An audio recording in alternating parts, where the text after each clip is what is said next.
Question number 21 ये दिया गया है आपको 3x प्लस 4y माइनस 11 बराबर 18 और 8x माइनस 6y प्लस 12 बराबर 6 और हमसे पूछा गया है कि 5x माइनस 3y माइनस 9 का मान क्या होगा। तो इसके लिए हमारे पास ज़्यादा बेहतर तरीका ये है कि बराबर ही कर लें, मतलब इसको 12 करें इसको 12 करें तो 9x प्लस 12y माइनस 33 बराबर 54 और 16x माइनस 12y प्लस 24 बराबर 12। तो 7 जोड़ देंगे तो ये 25x माइनस 9 बराबर 66 मतलब 75। तो x का मान 3 आ जाएगा, x का मान 3 आ जाएगा तो y का मान जो आ जाएगा वो 5 आ जाएगा, मतलब 15 माइनस 15 माइनस 9 यानी कि माइनस 9 आंसर।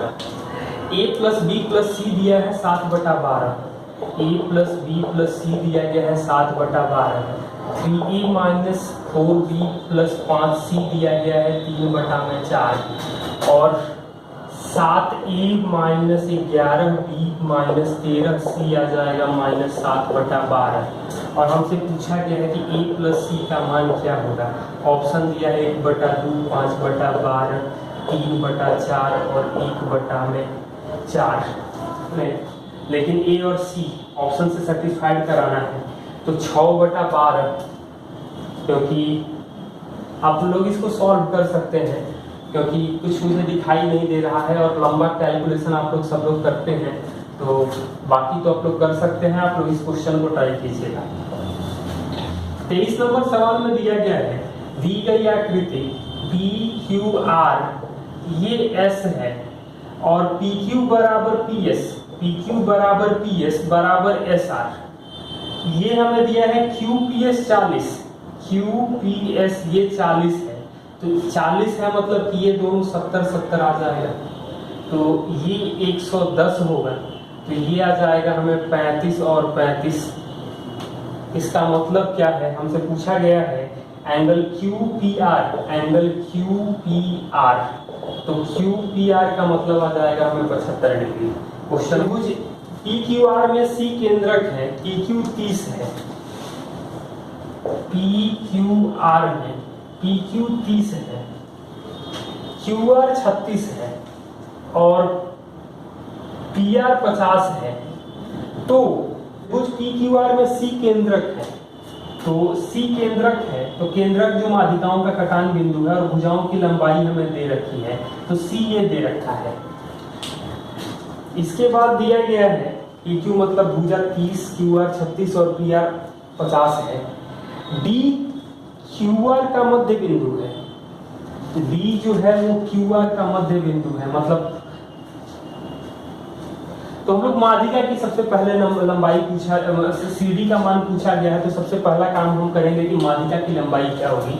तो माध्यिका के लिए PD का मान हो जाएगा 1/2 अंडर रूट 2 गुणे 30 स्क्वायर प्लस 50 स्क्वायर माइनस 36 का स्क्वायर, तो कितना आ जाएगा 900 और 25 3400 दूनी का 6800, तो 1/2 6800 माइनस 1296 मतलब 04 1300 यानी 5504 1/2 करेंगे 4 से भाग देंगे तो 1376 आ जाएगा। इसको हम लोग लिख सकते हैं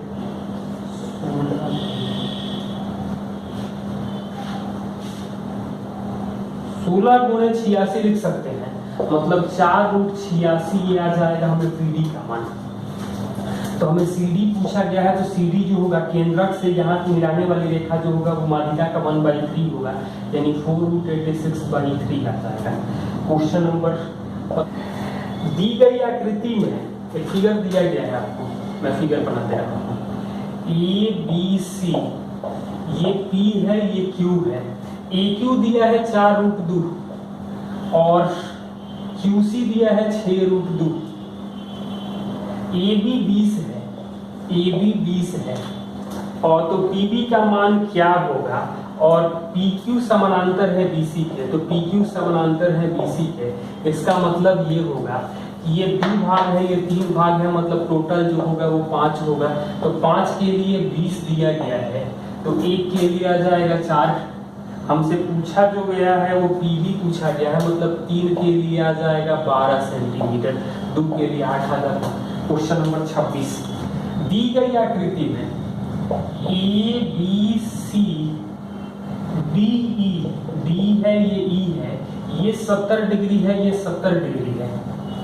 AD 12 है, AD 12 है, AE 8 है, EC 14 है, EC 14 दिया गया है।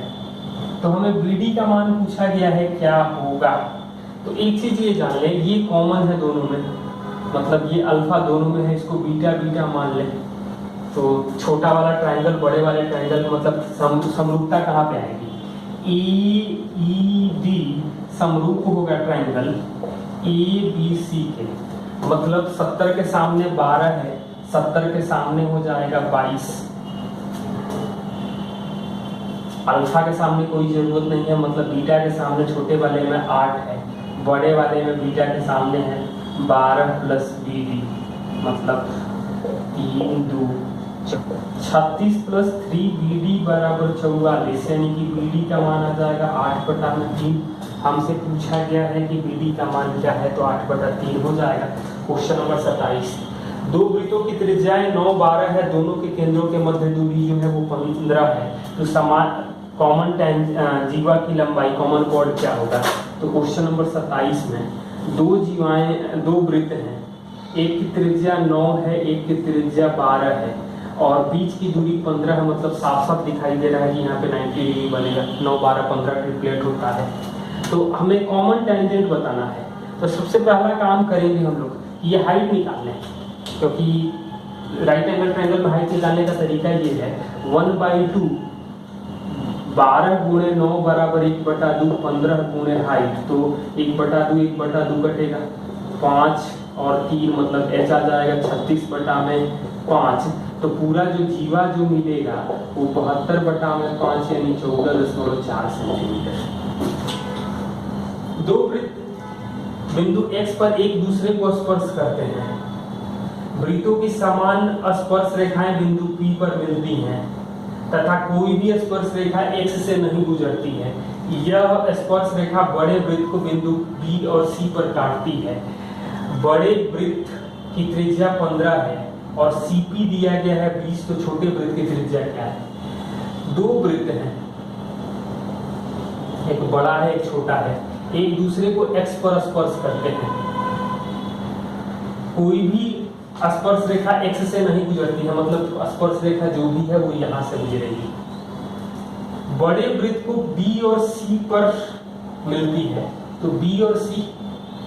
इसके अलावा हमें दिया गया है बड़े वृत्त की त्रिज्या, बड़े वृत्त की त्रिज्या दिया गया है हमें 15। CP ये P बिंदु पर आगे बढ़ाने पर मिलते हैं, दोनों समान स्पर्श रेखाएं बिंदु P पर मिलती हैं। तो ऐसा हम लोग कर लें, ये PC 20 दिया गया है, ये 90 डिग्री होगा, यानी ये 25 होगा। ये 90 डिग्री ये भी होगा, ये भी 90 डिग्री होगा, ये भी तो 25 होगा। तो हम लोग ऐसा कर सकते हैं, ये 15 है, ये R मान ले, ये R मान ले, मतलब 15, तो ये घट गया, तो ये 25 है, तो ये बाकी बचेगा हमें 10 मतलब 10 - 8, समरूप लगा अप्लाई कर रहे हैं, 10 - 8 यहाँ पर आ जाएगा 25। यहाँ पर छोटे की त्रिज्या नहीं मालूम है और बड़े की त्रिज्या है 15, मतलब 5 और 3, तो 30 - 3R बराबर 5R, मतलब 8R आ जाएगा 30। R का वैल्यू आ जाएगा 30/8, 15/4 यानी 3.75 सेंटीमीटर। Question number 29। दो वृत्त एक दूसरे को x पर स्पर्श करते हैं। समान स्पर्श रेखाएं उन्हें अलग अलग बिंदुओं पर y और z पर स्पर्श करते हैं। तो ये दो वृत्त हैं, एक दूसरे को x पर स्पर्श करते हैं। ये YZ पर स्पर्श करता है, YZ पर। इसके बाद दिया गया है कि X से गुजरने वाली एक अन्य स्पर्श रेखा YZ पर A पर काटती है, तो YZ पर ये A पर काटती है और XA दिया गया है 16, ये 16 दिया गया है, तो YZ का मान क्या होगा? तो हम लोग ये कह सकते हैं कि A जो है वो A के लिए AX और AY वृत्त के स्पर्श रेखाएं होंगी। वृत्त के बाहर किसी भी बिंदु से स्पर्श रेखा की लंबाई बराबर होती है, तो ये 16 है, तो यही 16 होगा, यहाँ भी 16 होगा, यानी कि YZ का मान जो आ जाएगा वो 32 सेंटीमीटर आ जाएगा। क्वेश्चन नंबर 30, एक वृत्त पर 8 हिंदी में समानांतर बिंदु दिया गया है, लेकिन अंग्रेजी देखिएगा इक्वी डिस्टेंस दिया गया, मतलब बराबर दूरी पर। तो एक वृत्त है ABCDEF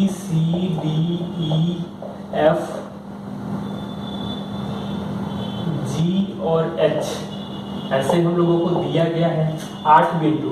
तो एंगल FDH का मान क्या होगा? एंगल FDH का मान क्या होगा? तो ऐसे आप लोग अष्टभुज बना सकते हैं, यह देख सकते हैं। FDH मतलब हमें पूछा गया है ये वाला एंगल, ये तो आ जाएगा 135 डिग्री। अष्टभुज का प्रत्येक कोण होता है। अब ये भी 135 है, तो ये दोनों भुजाएं बराबर है, मतलब कि ये आ जाएगा 22.5। तो यहाँ पर ये आ जाएगा 112.5। हम लोग HG में हम लोग चतुर्भुज कह सकते हैं। ये 4 भुजा है, कोणों का योग आ जाएगा। यहाँ से FD के इधर 3 बिंदु हैं, इधर 3 बिंदु हैं, मतलब कि ये आधा आधा होगा, तो 67.5। तो हम लोग क्या कह सकते हैं कि 112.5 67.5 मतलब 180, 135, 315, यानी कि एंगल FDH का वैल्यू जो आएगा 360 में से 315 घटा देंगे तो ये आ जाएगा 45 डिग्री।